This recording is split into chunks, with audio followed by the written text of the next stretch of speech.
नमस्कार साथियों। कल से मेरे खिलाफ एक स्क्रिप्टेड कैंपेन चलाया जा रहा है। सेम भाषा, सेम बातें, सेम आरोप। ये कोई कोइंसिडेंस नहीं है, बल्कि एक कोऑर्डिनेटेड अटैक है। पहले मैंने सोचा कि मुझे इसका जवाब नहीं देना चाहिए। फिर लगा कि कहीं एक झूठ को 100 बार बोला जाए तो कुछ लोग मान ना लें। इसलिए मैंने सोचा कि जवाब दूं।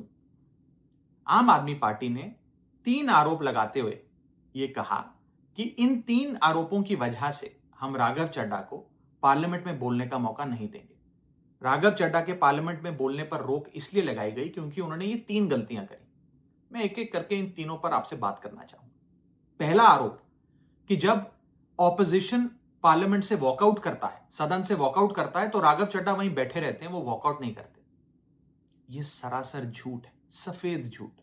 मैं चुनौती देता हूं, एक इंस्टेंस, एक दिन ऐसा बताइए जब ऑपोजिशन ने वॉकआउट किया हो और मैंने उनका साथ ना दिया हो, मैं साथ में वॉकआउट नहीं किया हो। और पार्लियामेंट में तो हर जगह सीसीटीवी कैमरा है। आप सीसीटीवी कैमरा निकाल कर दिखा दीजिए, दूध का दूध और पानी का पानी हो जाएगा। दूसरा आरोप लगाया कि राघव चड्ढा ने चीफ इलेक्शन कमिश्नर के इंपीचमेंट मोशन पर, यानी कि मुख्य चुनाव आयुक्त को हटाने वाली जो याचिका थी, उस पर साइन करने से मना कर दिया। दूसरा सफेद झूठ।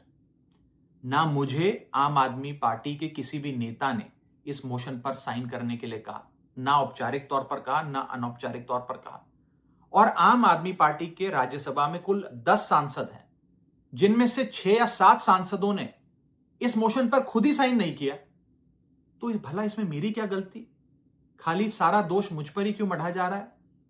और इस मोशन के लिए राज्यसभा में कुल 50 सिग्नेचर चाहिए होते हैं, यानी कि 105 विपक्षी सांसदों में से मात्र 50 सिग्नेचर से ये याचिका पूरी हो जाती। तो इतना शोर क्यों? और तीसरा आरोप जो मुझ पर लगाया गया वो ये था कि राघव चड्ढा डर गए हैं और इसलिए वो बेकार मुद्दे उठाते हैं। पहली बात मैं बता दूं कि मैं पार्लियामेंट में शोर मचाने, चीखने, चिल्लाने, माइक तोड़ने या गाली देने नहीं गया। मैं वहां पर जनता के मुद्दे उठाने गया हूं, लोगों की बात करने गया हूं। और मैंने कौन सा मुद्दा नहीं उठाया?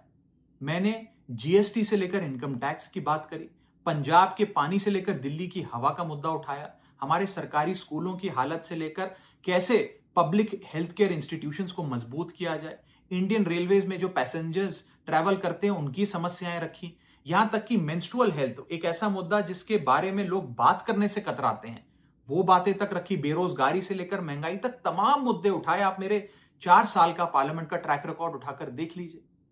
और मैं पार्लियामेंट में इंपैक्ट क्रिएट करने गया हूं, मैं पार्लियामेंट में रकस क्रिएट करने नहीं गया। ये टैक्स पेयर के पैसे से जो पार्लियामेंट चलती है, उस टैक्स पेयर के मुद्दे उठाने में पार्लियामेंट में गया हूं। अंत में मैं बस इतना कहना चाहता हूं कि जो लोग आज मुझ पर आरोप लगा रहे हैं, झूठे झूठे आरोप लगा रहे हैं, कि हर झूठ को बेनकाब किया जाएगा और हर सवाल का जवाब दिया जाएगा, क्योंकि मैं घायल हूं, इसीलिए घातक हूं। जय हिंद।